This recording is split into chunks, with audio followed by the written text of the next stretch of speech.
Também no Rio de Janeiro, nessa 25ª rodada, teremos clássico no fim de semana. No domingo tem Fluminense e Botafogo. Já vou chamar a dupla aqui para falar sobre esse jogo, os setoristas tanto de Fluminense quanto de Botafogo. Gustavo Garcia e Jéssica Maldonado, bem-vindos ao Tá Na Área. Boa noite para vocês, amigos. Começando pelo Gustavo, o mandante, né? O Fluminense é o mandante desse clássico de domingo e com expectativa de estreia do novo técnico, Zubeldia substituindo Renato Portaluppi, que pediu demissão depois da eliminação na Copa Sul-Americana. Tudo bem, Gustavo?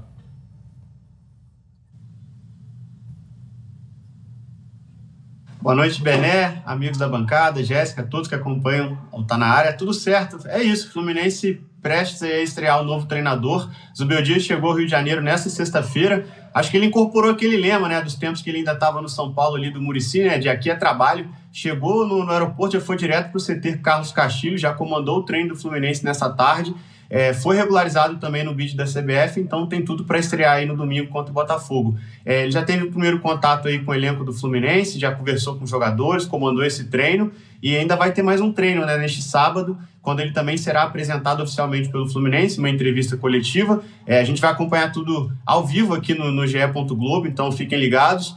Mas o treinador aí já chegou trabalhando, mostrando o que veio, e é isso, está se preparando aí para o primeiro clássico dele no comando do Fluminense, já chega com essa missão, né, de encerrar um jejum que o Fluminense enfrenta contra o Botafogo, o Fluminense que não vence o Botafogo há 9 jogos, desde 2022, junho de 2022, então terá pela frente esse clássico contra o Botafogo para tentar encerrar esse jejum e quem sabe já chegar vencendo, né, pelo Fluminense.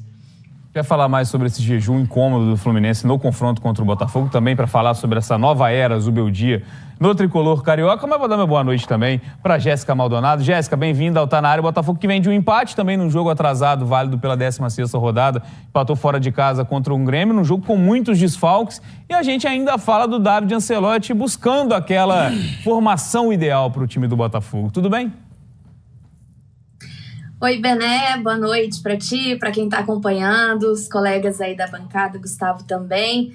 É isso, tá difícil a vida do David Ancelotti, porque no último jogo foram 13 desfalques, né, no total, considerando todos os jogadores que estão no departamento médico do Botafogo. Para esse jogo especificamente aí contra o Fluminense, tem alguns retornos, né? 3 retornos do Santiago Rodrigues, que é um jogador que vai assumindo a titularidade na ponta direita.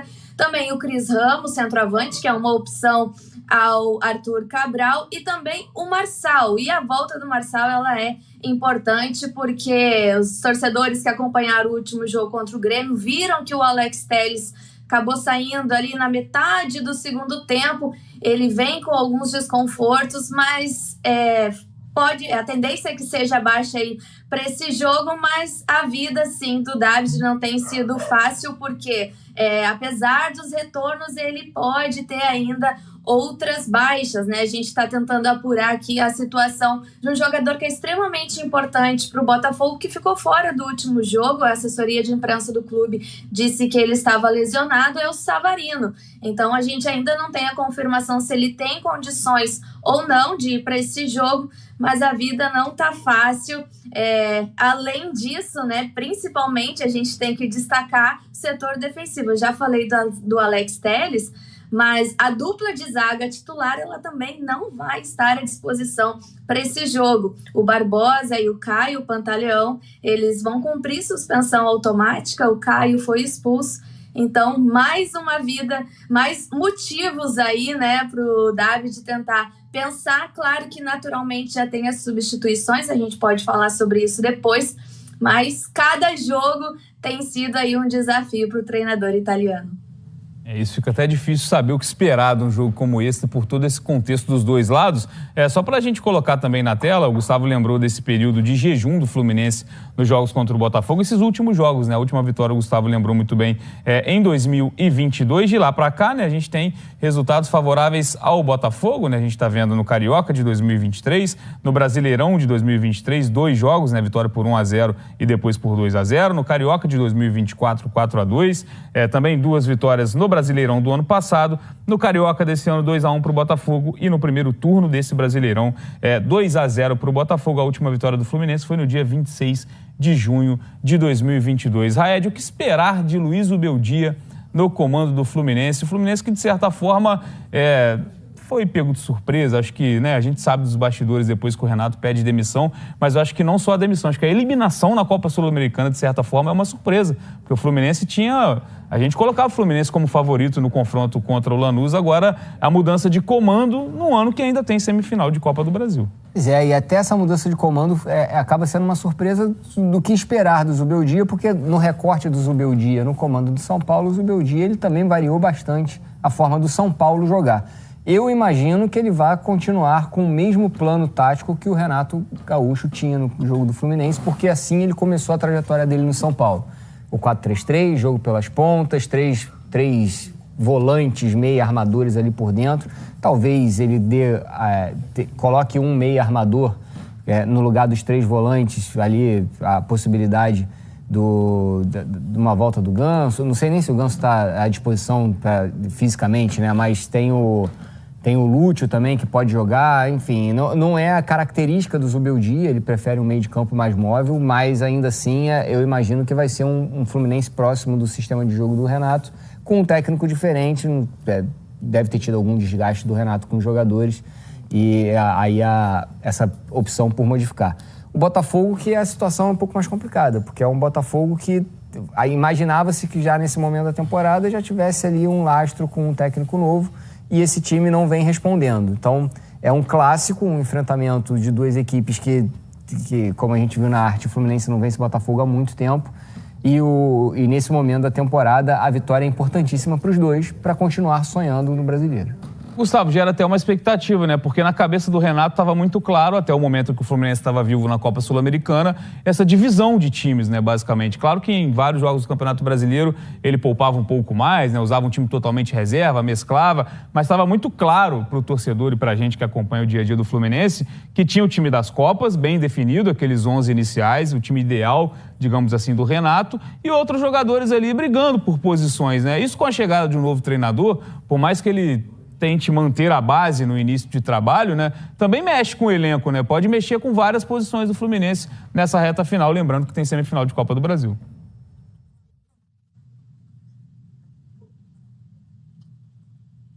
Acredito que sim, né? Acho que ele vai chegar agora dando oportunidades para outros jogadores, como você bem falou, né? O Fluminense vinha sendo dividido em praticamente 2 times, né? Um time disputando as Copas e outro Brasileirão.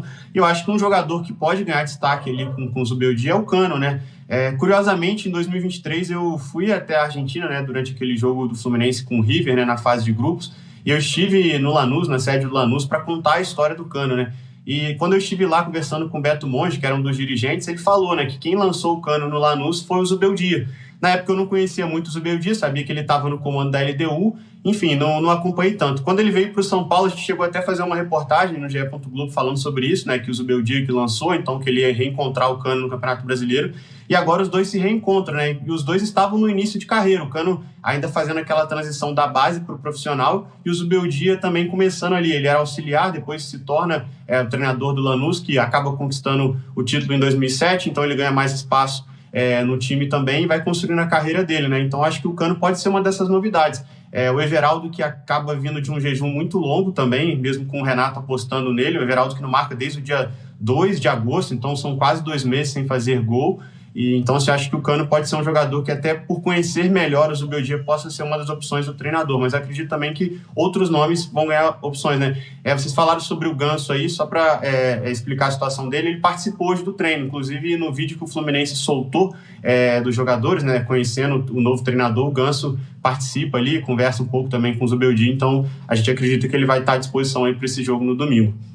Legal esse reencontro do Cano com o Zubeldia, de certa forma até inesperado, mas interessante também para a gente observar. E o Everaldo, como o Gustavo lembrou, não estava respondendo em campo para comprovar por que deveria ser titular desse time do Fluminense, Betão. E falando sobre esse clássico, acho que é um clássico muito imprevisível também por essas duas questões, né, de um time desfigurado do lado do Botafogo, de um início de trabalho do lado do Fluminense, até para te perguntar em relação a que cada time almeja. Acho que do Botafogo fica muito claro, depois que o Botafogo é eliminado nas Copas, né, de forma precoce na Libertadores e também no clássico contra o Vasco na Copa do Brasil, que essa briga por vaga direta na Libertadores. Nesse momento o Botafogo é o 5º colocado com 40 pontos, tem 2 a menos que o Mirassol, que é o último dentro do G4.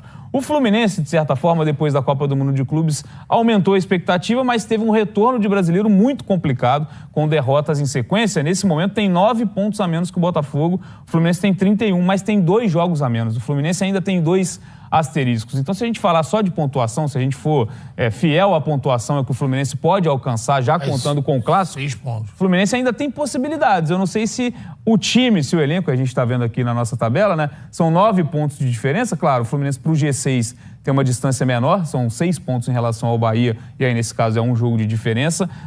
Momento também para o Fluminense se colocar em qual briga vai ter até o fim do Brasileirão. Você olha a tabela do campeonato, você olha o Fluminense ali com possibilidade de subida, né, junto com o São Paulo, buscando até o G4, mas buscando pelo menos esse G6. Eu acho que ele tem possibilidade, ele tem esse mata-mata de semifinal aí da Copa do Brasil pela frente, só que, como você já bem disse, foi postergada para depois do Brasileiro, dá para focar nesse Brasileiro. Eu acabei, pelos nomes que o Fluminense estava colocando na mesa, e tinha muito aquela coisa de técnico que já trabalhou no Fluminense, técnico que conhece o clube. E aí ficou girando uns nomes ali que o feedback da torcida não era legal. Positivo.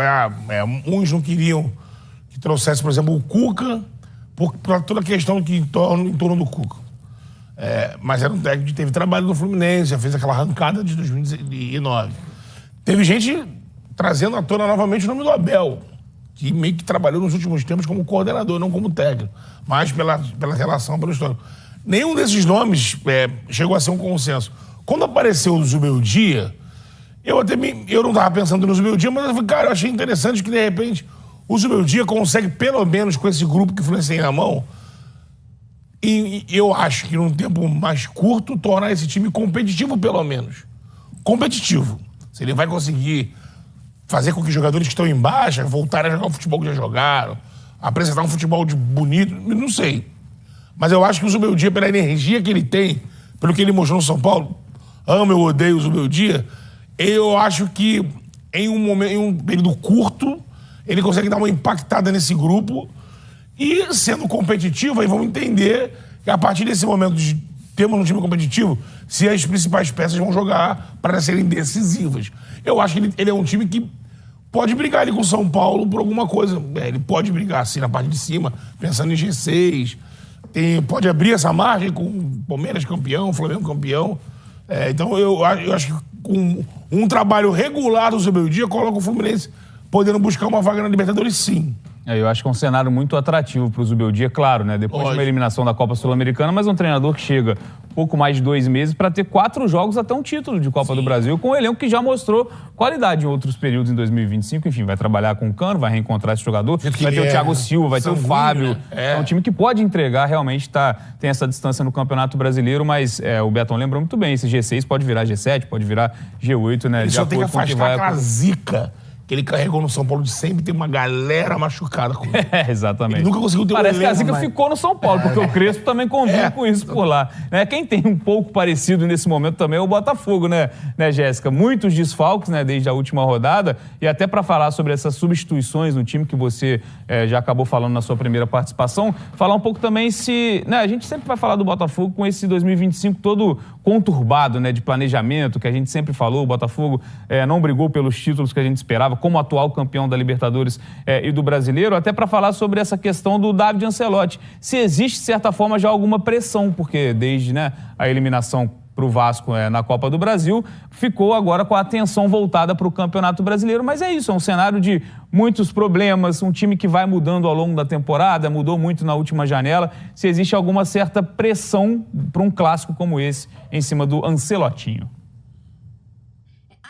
Existia, né, depois da eliminação ali do Botafogo na Copa do Brasil, né, que foi a última situação. Depois teve alguns insucessos também, como o empate em 3-3 com o Mirassol. O Botafogo acabou abrindo 3-0 e depois deixou o time empatar, mas logo na sequência teve a vitória diante do Atlético Mineiro, justamente com um time que, digamos que a torcida e comentaristas consideram que seja o ideal para o Botafogo a partir de alguns jogadores que têm entregado mais. E aí eu acabei mencionando também o Santi Rodrigues, que chegou no início do ano, teve uma questão ali para se adaptar, e aos poucos ele está se adaptando e está assumindo esse lugar ali na ponta direita. Tem a situação do Savarino, que também não tem entregado aquilo que se espera. Na ponta esquerda ali, o Montoro também. Então, o David conseguiu, digamos, driblar essa situação, né,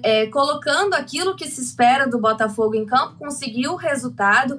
E aí depois, com desfalques no jogo contra o Grêmio, teve o empate, estava vencendo por 1-0 com o gol do Cuiabano, mas aí no apagar das luzes teve aquele pênalti para o Grêmio e o Botafogo saiu de lá com um empate. Então acho que nesse momento a resposta é: David Ancelotti não sofre nenhum tipo de pressão, até a diretoria entende, avalia, na verdade, de forma muito positiva o trabalho dele. Recentemente o Barbosa deu uma entrevista, né? Barbosa, que é um dos líderes do elenco, deu uma entrevista elogiando os treinos, a forma como o David trabalha, e internamente a diretoria também tem gostado do trabalho do treinador, entende que o momento ainda é de adaptação, mesmo que esteja na reta final. O próprio John Textor já admitiu, né, alguns erros ao longo dessa temporada. Ele até disse na última entrevista, logo depois do jogo contra o Vasco, que poderia passar a noite citando todos os erros que ele cometeu ali no comando do Botafogo ao longo dessa temporada. Então já existe uma autocrítica mesmo a partir do planejamento. Então não enxergam no David Ancelotti, né, essas justificativas para os insucessos.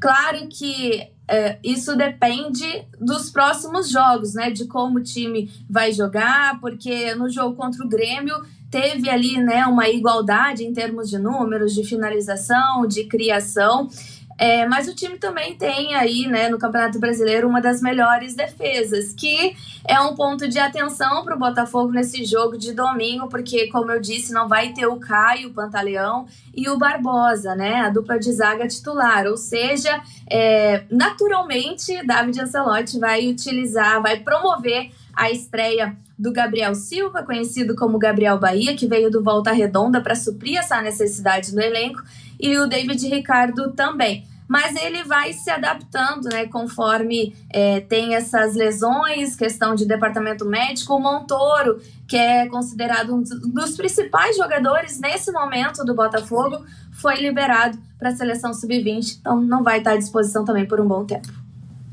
Valeu, Jéssica, obrigado pelas informações, agradecendo também ao Gustavo pelo papo aqui no Tá Na Área. Domingo tem Fluminense e Botafogo, então, clássico no Maracanã, envolvendo duas equipes que podem, né, estar nessa briga por vaga na próxima Libertadores. E o Botafogo, como é que chega? Remendado, errado, pro clássico de domingo, hein, ô Rodrigo Brandão? Se eu terminar de falar do Botafogo, teremos 850 curtidas. Será? Botafogo, vamos lá, falar do time, muitos desfalques, técnico David Ancelotti mais uma vez tendo problemas para montar o time. Eu vou trazer aqui todos eles, tá? Desfalques do Botafogo, ao todo são 12. Lesionados, Neto, Bastos e Natan Fernandes. Eu tô trazendo esses três primeiro porque são aqueles lesionados que vão ficar mais tempo afastados. O Neto tá fora da temporada, o Bastos programado para voltar em outubro, e o Natan Fernandes, né, sofreu uma fratura, então também não tem tempo estimado para retorno. O Telles é outro lesionado, só que o Telles, a gente não sabe o que houve com ele, a assessoria do Botafogo não trouxe o motivo, mas praticamente fora do clássico. Outro que estava com problema, Mastriani, conjuntivite, provavelmente já terá recuperado, né, até o domingo. Ainda tem o treino de amanhã, né, para definir, mas Mastriani, se for relacionado, vai começar no banco, né, até porque o Cris Ramos está de volta, depois de cumprir suspensão, e tem o Arthur Cabral. Os outros desfalques, Savarino e Tuco Correia. Esses dois jogadores, o Botafogo confirmou, são lesões musculares, no entanto, não informou o tempo de recuperação, nem também a gravidade das lesões. Tudo indica que estejam fora, assim como o Danilo também, que já foi divulgado que ele vai ficar fora aí por algumas semanas, né? 6 semanas ao todo. Montoro e Barreira. Jordan Barreira e Montoro, servindo as seleções sub-20 que vão jogar o Mundial. O Barbosa e o Pantaleão, suspensos.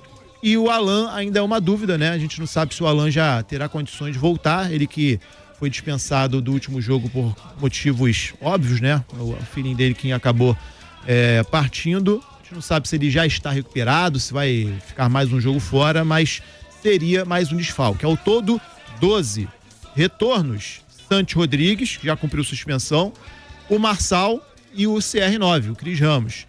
E aí a montagem desse time do Botafogo. David Ancelotti, vou trazer aqui o provável Botafogo, tá? Lembrando que ainda tem o treino de amanhã, é esse treino que vai definir a equipe. Léo Link no gol, Vitinho na direita, dupla de zaga, o David Ricardo na esquerda, o zagueiro pela direita. Uma dúvida, Marçal ou Gabriel Bahia? O Gabriel Bahia é um zagueiro de origem da posição, zagueiro que atua pelo lado direito. É o único zagueiro que o Botafogo tem no elenco com o David Ricardo. Não jogou ainda com nenhuma partida pelo Botafogo. Então, seria um risco colocar o Gabriel, ele treina ao lado do David Ricardo, os treinos do Botafogo. E tá com ritmo de jogo, porque ele tava jogando no Volta Redonda, era titular, né? Sim, talvez falte aí o entrosamento, é isso que pode pegar pra ele, e por isso o Marçal tá brigando aí, né? Isso na minha avaliação, briga por essa vaga na zaga ao lado do David Ricardo. E o Cuba, na esquerda. Cuba! Isso, Cuiabano. Não, Cuia. Não é Cuba? Não, Cuia. Cuiabano. Cuia. Eu confundo às vezes. É Cuia. Então, Cuiabano na esquerda, na vaga do Telles. Meio campo com Newton, Marlon Freitas, provavelmente Santi Rodrigues, jogando nessa função aí que seria do Savarino. Arthur na direita, Jefinho ou Matheus Martins na esquerda e Arthur Cabral centralizado. Então, esse é o Botafogo, cheio de desfalques e precisando da vitória para colar ou até ultrapassar o Mirassol. O Botafogo está a 2 pontos apenas do Mirassol, tem um jogo a mais, então a vitória é importante para se aproximar do Mirassol, se afastar do Bahia, que é o 6º, lembrando que o próximo compromisso do Botafogo é justamente contra o Bahia na próxima quarta-feira. Então, vencendo, somando pontos e torcendo contra o Bahia nessa rodada, será importante para que o Botafogo mantenha pelo menos essa 5ª colocação no Campeonato Brasileiro. De olho no Mirassol, né? De olho no Mirassol também. Pega aqui essa rodada, deixa eu ver aqui. Atlético Mineiro na Arena MRV. Então assim, não seria nenhum absurdo o Mirassol perder pontos. Aí o Botafogo pode passar o Mirassol e entrar no G4. Talvez seja o principal objetivo, né? Assim, Flamengo ou Palmeiras ganhando a Libertadores, esse G4 pode virar G5, né? Sim. Na Copa do Brasil tem o Cruzeiro, pode ser G6. Vai depender muito do tamanho do G, né? Mas o Botafogo, se buscasse a 4ª posição, acho que já não salvaria a temporada, mas é o objetivo mais palpável. Às né? vezes é mais fácil ir até o G, às vezes não, né? Sim, e o G às vezes tá mais difícil, né? E se tivermos 3 campeões brasileiros, vai virar o G15, né? Vira um G15. Grande MC G15. Um abraço pro G15. Toda vez eu falo, todo o programa eu falo, mas é porque eu sou muito fã da MC G15. Eu sei. Faz o seguinte, Vitor Costa. Faz o seguinte, Deu com o Onda G15, é dele. O Deu Onda? Deu Onda. Vou te falar o que você faz. Ela vem também Casa com ele. Pô. E a mais recente agora ele faz uma participação no hit Mãe Solteira. Com o J. Skinny. Essa música é engraçada. Ainda bem que eu parei. E aí, Rodrigo Brandão? O goleiro Neto se manifestou nas redes sociais, agradecendo, né, a torcida do Botafogo pelo apoio, pela força que vem recebendo, né, devido a essa lesão que o deixou de fora do restante da temporada. Ele agradeceu a torcida e disse que nem sempre as coisas acontecem como queremos. Lembrando que o Neto sofreu uma lesão na coxa, uma ruptura completa do músculo reto femoral. O período de recuperação é entre 12 e 20 semanas, sendo assim o Neto tá fora da temporada. Isso aí, Brenoca. Calma, não vai embora ainda. Aqui em cima tem um vídeo especialmente escolhido para você. E aqui embaixo tem o último vídeo que a gente postou. Corre lá e assiste, é maneiro. E aqui você vai se inscrever no canal. Clica aqui, se inscreve no canal, dá essa moral pra gente. Tamo junto.